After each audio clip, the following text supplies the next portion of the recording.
This is Sarah Anderson with UT's JEM 422, and thanks for tuning into this podcast.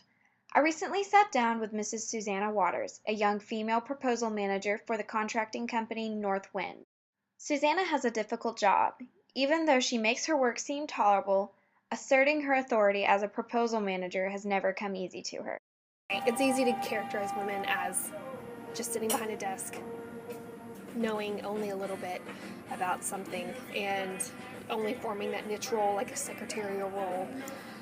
And so it's easy for people to see me.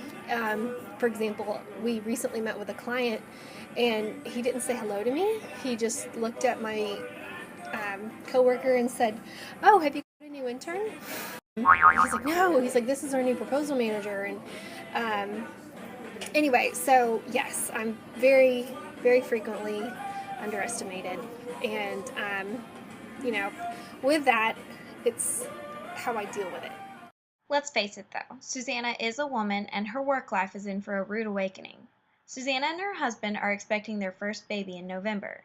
Susanna explained how she plans on organizing her work life with her family life. I just try to think like a man because men have all those other things just like women, but they don't let their emotions get a hold of them. They don't let their attitudes, their prejudice, sometimes they do. Susanna is a rare breed.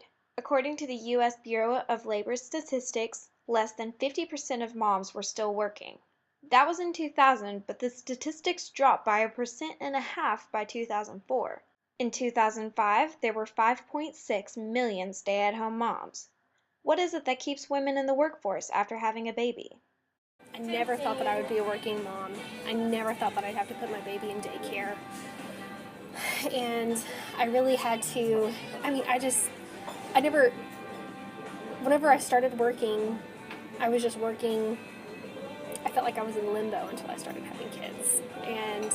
But the more I got invested in it, the more I loved my job. I loved what I was doing. And that's not something that I want to give up whenever I have babies.